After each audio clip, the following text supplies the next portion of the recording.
merci au public de l'attention. On vous a laissé tranquille pendant tout ce temps. Là, c'est arrivé le moment de poser des questions à notre intervenant. Vous pouvez poser des questions personnellement ou à tous les cinq. Est-ce qu'il y a des interventions? On a vu que le thème de la persistance, à mon avis, a été traité évoquant certains spectres, certaines peurs, l'abandon notamment. On a vu dans ces images des lieux où il n'y a pas d'usage, il y a des signes de l'usage. On a évoqué le spectre de la démolition, de l'effondrement, et aussi la peur de la muséification. Par contre, surtout parmi les interventions des architectes et des praticiens, Pierre-Alain Trevelo et Mathieu Botoin, on a trouvé une manière, ils nous ont présenté une approche de voir ce patrimoine moderne comme un présent en transformation. Ce que je voulais demander aux praticiens, c'est parmi la muséification et l'abandon, disons ces deux extrêmes, est-ce que la manière que vous évoquez de transformer l'existant, de le faire vivre, est une méthode valable partout, ou est-ce qu'il faut faire attention à chaque fois à l'objet avec lequel on traite? Pour me faire comprendre mieux, je vois notamment à Marseille des interventions sur un patrimoine industriel et aussi qui évoque un passé ouvrier de la ville, notamment dans le quartier euro-méditerranéen, le bâtiment des docks, ou même les anciennes douanes de Gaston Castel, qui ont été, à mon avis, fait vivre de manière un peu brusque. Et disons que cette volonté de refaire parler des bâtiments, il mérite un peu d'attention critique aussi au symbole du bâtiment, à ce qu'il a représenté vis-à-vis de la ville. Et je voulais vous demander si effectivement, de quelle manière l'architecte, vous regardez le bâtiment ou l'espace public ou l'infrastructure sur laquelle vous intervenez.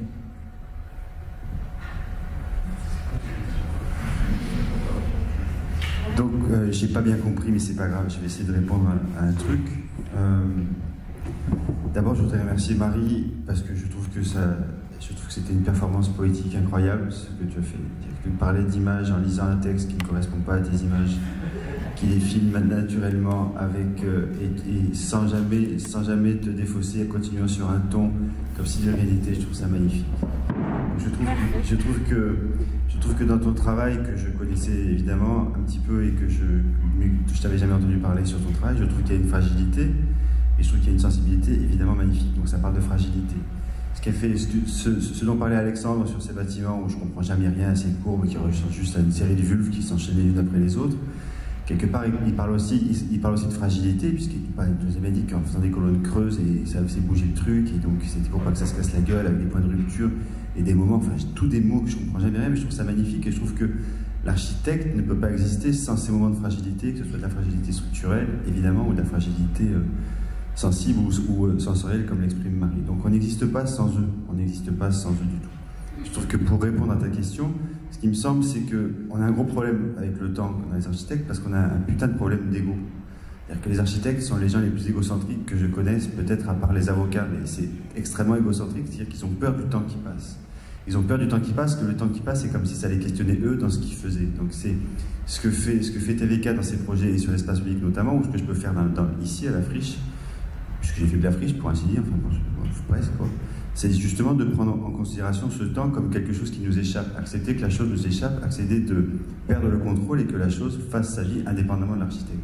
Le jour où l'architecte règle son problème d'ego, et pour revenir à ce que je disais précédemment, et donne, dans ces conditions, on parle plus d'architecture que d'architecte, et c'est pas pour rien que ça s'appelle TVK au caractère spécial, c'est qu'on parle pas en notre nom propre, mais par rapport à des noms qui parlent plus de nos projets que de nous-mêmes. Donc c'est une question de confiance en soi, je pense que c'est une confiance en soi.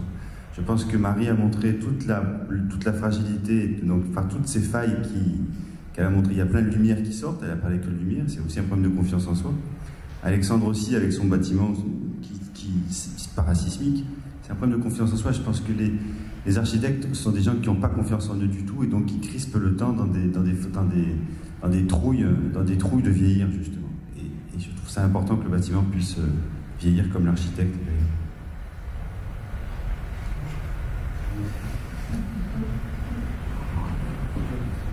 Une question. Une question. Merci, bonjour, merci à tous. J'ai une question très concrète parce que ce que j'ai trouvé très beau, toutes vos interventions dialoguées, où on voit justement ce qui échappe à l'architecte quand il prétend être généreux. Pour la friche et puis pour la République, est-ce que vous êtes confronté à des logiques de programmation urbaine de la part des pouvoirs publics? Je pense que la République c'est extrêmement réglementé, il y a des horaires, on peut intervenir à une... Enfin, tout ça fait l'objet de programmation. Je me demandais dans quelle mesure l'architecte était ou non associé à ce type de...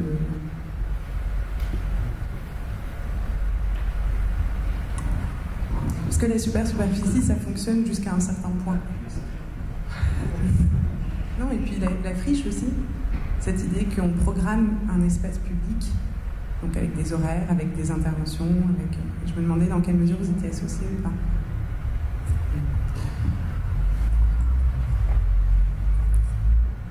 Bon, peut-être que la question du programme, l'architecte a été éduqué à le prendre comme une donnée, comme quelque chose qu'on lui confiait, et puis il devait faire avec, il devait le traduire.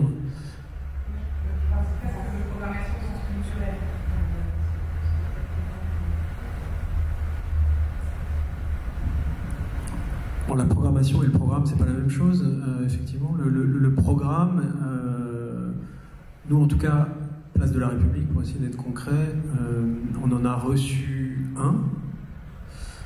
On a même reçu d'ailleurs des traductions de ces programmes de façon spatiale, puisque ça avait déjà été étudié, il y avait déjà des projets en fait faits.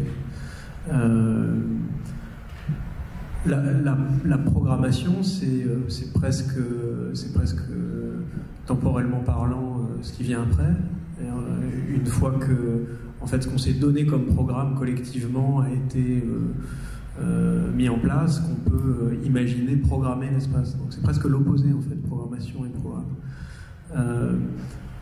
Alors je ne sais pas exactement ce que vous voulez dire, Place de la République, dans l'idée que tout ça est figé et réglementé. J'avoue que je ne sais pas exactement comment ça se passe, Place de la République.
Non mais je comprends pas très bien ce que vous voudriez qu'on essaye de contrôler en plus, surtout quand on est dans une position où on essaye de décider là où on s'arrête, enfin, ce qu'a dit Mathieu tout à l'heure, quoi.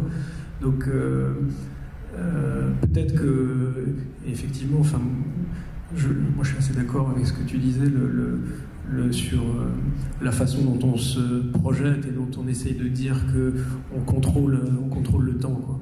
L'architecte, le métier lui-même, il pose cette question-là. Donc, on est plus que les autres soumis à cette idée que on veut laisser une trace, quoi. Et c'est comment est-ce qu'on fait avec cette idée-là qui permet de faire des projets d'une manière ou d'une autre. Donc, je sais pas. Enfin, moi, c'est pour ça que j'essayais de dire, Place de la République, je sais pas comment ça se passe. Mais je vous le dis de manière peut-être, ça vous paraît peut-être absurde, mais ça ne m'intéresse pas. mais pas au sens où ça m'intéresse pas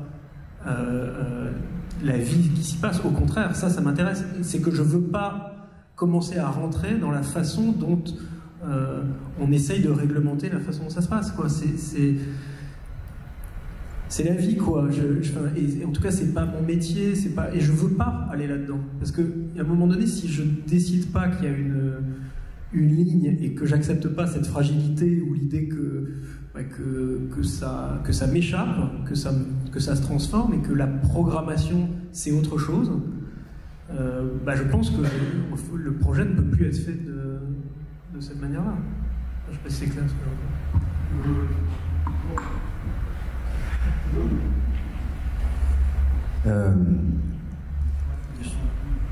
T'as compris un truc, Pascal? C'est bien, tu es sorti de l'EHPAD aujourd'hui, c'est bien, tu t'es réveillé parce que tu dormais beaucoup quand même, hein? Ça va bien? Ça va?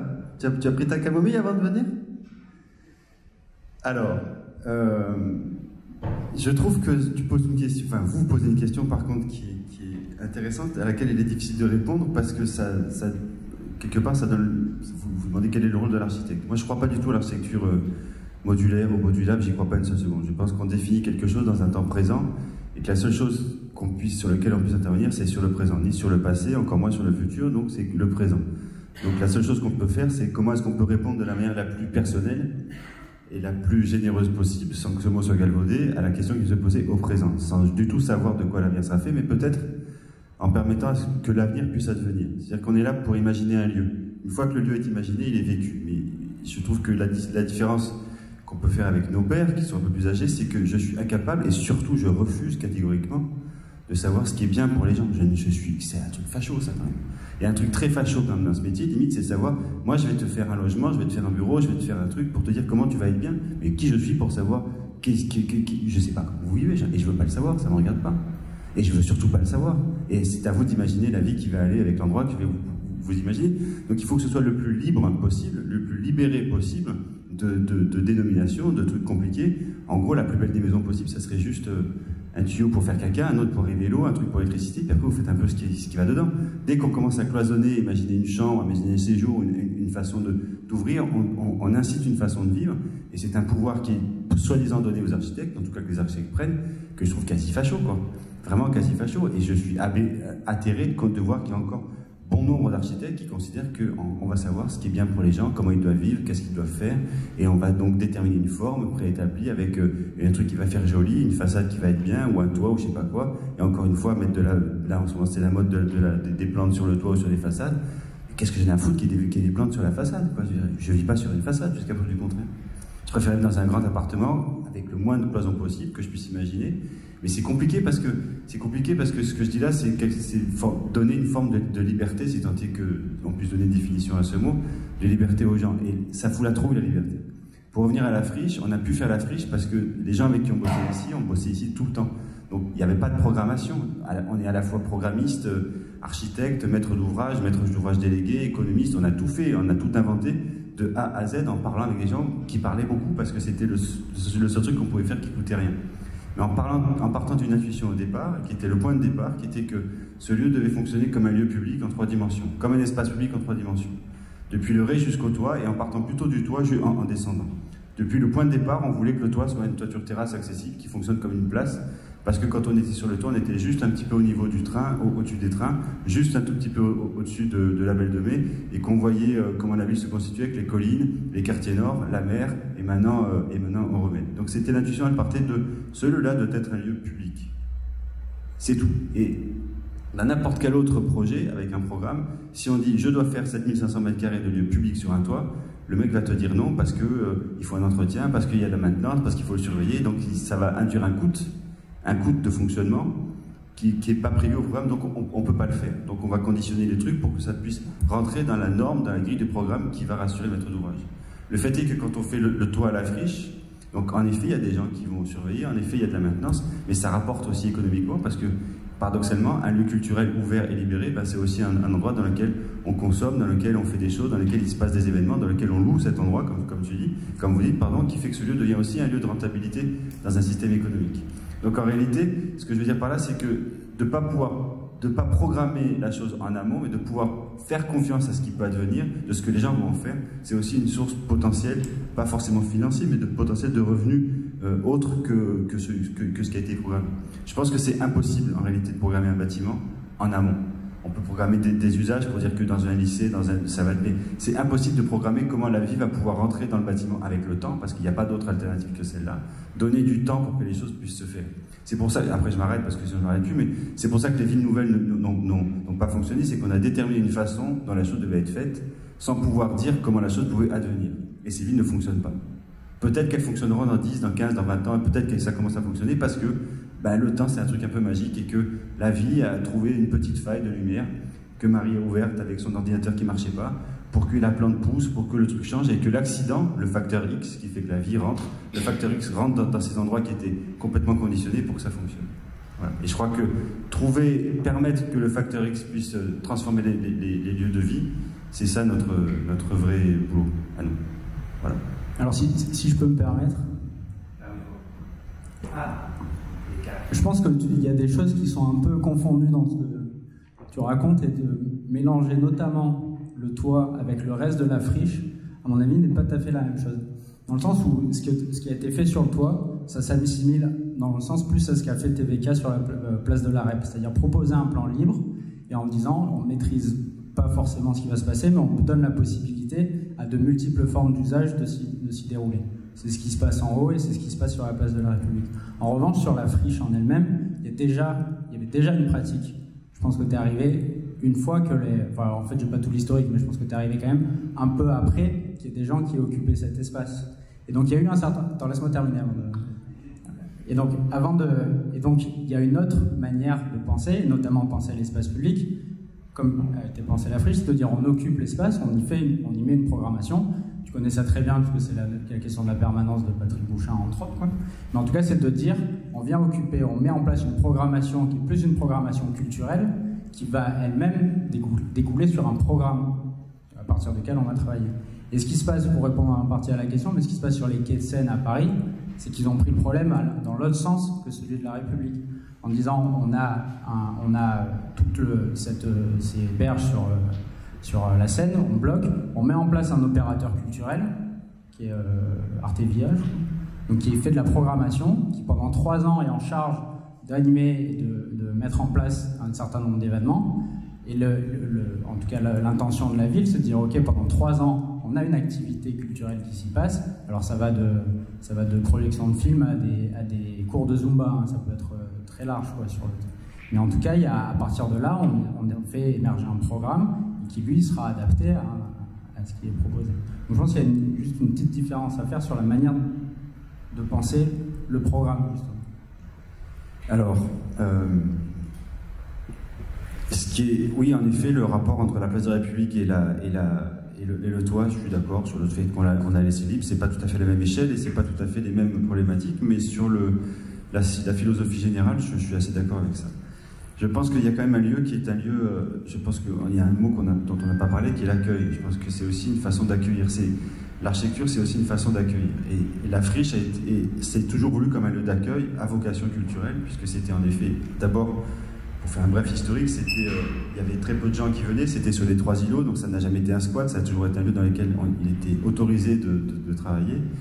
Et à l'époque, moi j'étais à Paris, mais mon père était adjoint à la culture, et c'est Philippe Foulquier et puis d'autres personnes, et Fabrice Expré, qui sont allés voir mon père pour savoir s'ils pouvaient installer des artistes qui étaient des artistes résidents à la friche. Donc ils étaient une vingtaine, et puis il n'y avait pas de fric, rien à faire et tout ça.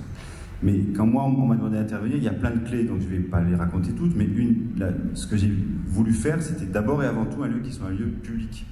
Sans savoir ce que ça voulait dire, parce que j'ai appris mon métier en fonction ici aussi, mais je voulais que ce soit un lieu public, je voulais que ce soit des rues, je voulais que les façades soient ouvertes, je voulais qu'il y ait des coursives, je voulais qu'il y ait la lumière qui rentre dans ce truc parce que c'était complètement hermétique, donc je voulais que ce soit un lieu public dans les 3 dimensions.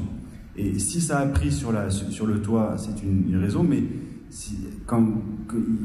les rues qui sont les rues intérieures, là où travaille Anne-Valérie aujourd'hui, c'était vraiment considéré comme des rues avec des places et des patios, et j'aurais bien aimé que ça puisse fonctionner aussi dans les rues. Le problème, c'est qu'il n'y avait pas de grille à l'entrée. Il y a un problème que je n'avais pas pris en compte, c'était le problème de la sécurité, et que la première chose qu'ils ont fait, c'est mettre des grilles pour fermer avec des codes pour qu'on ne puisse pas rentrer, pour piquer les ordis, et qui même maintenant ils mettent des barreaux aux fenêtres. Donc ces lieux qui étaient des lieux ouverts et offerts sont devenus des lieux qui s'est privatisés et fermés. Le paradoxe de ça, c'est que tu t'aperçois que dès que le lieu est fermé, il n'y a plus de vie. Dès que le lieu est ouvert, il permet la vie. Et que quand tu fais confiance aux gens, même si c'est bordélique et qu'il y a eu des problèmes au début, parce que des gens jetaient des sacs de sable depuis le toit et c'était un peu dangereux, malgré tout, aujourd'hui, il y a 3500 personnes qui vont sur le toit. Dans la fonction d'accueil de la friche, ce qu'on a raté actuellement, ce qu'on a quand même raté, et tu es bien placé pour le savoir, c'est qu'on avait mis en place un système de logement pour qu'il n'y ait pas que des gens qui travaillent, que des gens qui consomment, mais aussi des gens qui vivent. Et qu'on avait échafaudé le fait que comme on était sur 6 mètres sous plafond, les résidents pouvaient se faire une mezzanine pour dormir. Ça s'est pas fait, c'est des lieux de travail. Mais donc, pour pallier à ça, on avait fait cet équipement de logement qui était à côté de la crèche en participatif, et donc tu es bien au courant puisque tu en faisais partie. Il se trouve que pour que ça puisse fonctionner, il faut aussi qu'on ait des relais. Et ces relais qu'on avait avec la ville sur des lieux qui étaient des lieux culturels et à vocation culturelle, donc qui consommaient, ils n'ont pas suivi du tout le truc sur les logements. Et cette opération s'est arrêtée parce que la ville n'a pas voulu qu'il y ait des logements, que des gens vivent à la friche. Ça suffit, les bobos de gauche, c'est bon, ils vont aller ailleurs, quoi. Et ça s'est fait juste comme ça. Donc on a pu faire une crèche, on a pu faire tout ce qu'on a voulu, mais ça peut marcher à partir du moment où on a une pluralité d'usages. Et l'écueil de la friche aujourd'hui, si tant est que ça en soit un, on a bien réussi avec le skatepark et le playground où il y a aujourd'hui les mamans amènent leurs enfants pour qu'ils jouent. Il n'y a toujours pas de gens qui vivent. Et tant que tu n'as pas de gens qui vivent dans un lieu, tu as des heures d'ouverture et des heures de fermeture et ça s'arrête. Donc le seul moyen pour aller vers votre question, c'est pour qu'un lieu puisse continuer à fonctionner, il faut que les gens le vivent. Et donc pour le vivre, il faut y habiter. Et la friche aujourd'hui, elle n'est pas habitée complètement. Je prends une dernière question, après on fera la pause déjeuner. J'ai une question pour Monsieur Delafoy. Je me demandais, lorsque vous avez montré le cycle d'hystérésis à la fin de la présentation, comment on peut être sûr qu'une fois le séisme ayant lieu, la traverse puisse encore marcher comme elles ont fonctionné? Comment on vérifie? Et si on voit que c'est défectueux, comment on fait pour remplacer? Et j'ai une remarque aussi par rapport à ce qu'avait dit Monsieur Poitvin. Vous parlez de l'humilité de l'architecte et de l'amour qu'il donne à ses commanditaires. Et oui.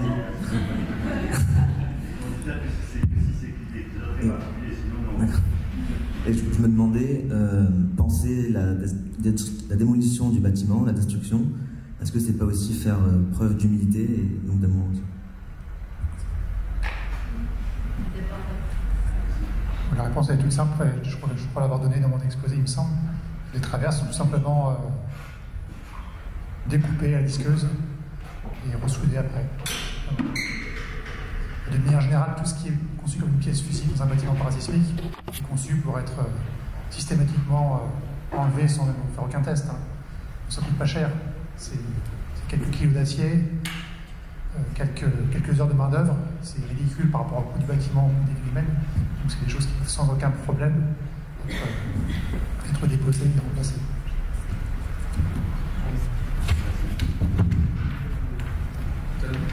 Je veux bien dire un truc sur la démolition, parce que déjà, tout à l'heure, Mathieu a essayé de répondre à cette question quand Valérie lui a posé. Et je partage la difficulté que tu as eu à y répondre. Je comprends pas bien cet intérêt absolu pour la démolition. Enfin, je vois ça comme une sorte d'énorme alibi qui finirait par poser l'architecte comme ayant définitivement résolu son problème de finalement je transforme la planète et je suis celui qui représente cet acte qu'on a compris comme étant un acte sauvage de transformer la planète. Il faudrait qu'en pensant la démolition, on soit dans l'absolution de ce geste-là. Je vois pas je comprends pas l'intérêt de poser cette question-là, d'aller jusqu'à la démolition, parce que je pense au contraire qu'on est dans une période dans laquelle on est en train de rentrer dans une période climatique. Et par climat, j'entends pas que la transformation climatique dont on parle tous les jours, qui est un nouveau climat dans lequel on comprend petit à petit que les humains ont transformé la planète et que la planète réagit. Jusqu'à présent, on pensait que, il me semble, en tout cas il y a beaucoup de littérature là-dessus, qu'on pouvait transformer la planète et qu'elle ne réagissait pas. Et je pense qu'aujourd'hui, on est en train de comprendre ça. Je ne vois pas pourquoi il faudrait, en se posant la question de n'importe quel acte que l'on réalise sur la planète, il faudrait qu'on intègre l'idée qu'elle puisse être démolie. Bien sûr que ça peut être démoli, comme ça peut être programmé d'ailleurs. Je pense que intégrer l'idée que ça se transformera, d'ailleurs le séisme, c'est la réaction justement.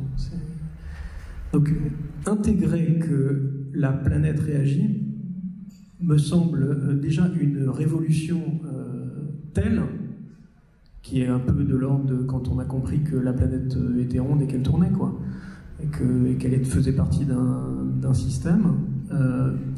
Je pense que déjà se poser cette question-là est en elle-même déjà suffisamment puissante et révolutionnaire. Je crois pas que, à mon avis, c'est vraiment une histoire d'alibi, cette question de la démolition. Je pense que tu as tout à fait raison. Je trouve qu'il y a aussi un acte de courage dans le fait de faire. Et le courage, ça veut dire que tu assumes tes responsabilités. Donc si je construis, je prends la responsabilité de le faire et donc je l'assume, cette responsabilité. Et pour faire le parallèle avec ce qu'on racontait ce matin, avant que Pascal s'endorme sur l'amour, si je suis amoureux d'une femme, enfin, ou d'un homme, ou peu importe, enfin, en l'occurrence d'une femme, je vais pas. Donc c'est vraiment le cas avec l'architecture, c'est la même chose. On peut pas construire si on n'aime pas. Je vais pas prévoir comment je vais la quitter quand même. Il faut quand même pas déconner. Et le mec super sage qui va se dire que c'est important de pouvoir laisser l'autre exister, vivre et s'émanciper. Si ça doit s'arrêter, ça s'arrête. Mon cul, c'est des conneries. Juste quand la femme se casse, t'es juste malheureux comme une putain de pierre, quoi. Et c'est pareil pour un bâtiment. Si jamais je construis un truc que j'ai aimé, que le truc est démoli ou démonté ou dénaturé par des abrutis qui vont y mettre une station de chauffage ou qui vont changer les châssis, ou ça dénature parce que tu l'as fait. Après, la force, je trouve que c'est que le bâtiment puisse évoluer dans le temps et puisse se transformer sans perdre ce qui en fait sa quintessence. Et ce qui est plutôt beau, c'est que le bâtiment puisse évoluer. Donc comment tu prévois que le temps, encore une fois, c'est la matière première de ce bâtiment, sans pour autant qu'il soit démoli. S'il est démoli, c'est qu'il est juste mauvais, quoi. Et je voudrais juste, s'il n'y a pas d'autres questions, parce que ça n'a pas été fait, mais après je vous laisse parler, je voudrais juste, une petite parenthèse mais gigantesque, remercier Anne-Valérie, parce qu'Anne-Valérie s'est levée un cul pas possible depuis des mois et des mois pour que ce séminaire se tienne, et que je trouve qu'en effet, la complémentarité des invités que j'ai pu voir ce matin, et qui fait écho à ce que j'ai entendu hier, je trouve que tu as fait un travail vraiment magnifique, et je voulais juste t'en remercier, sincèrement.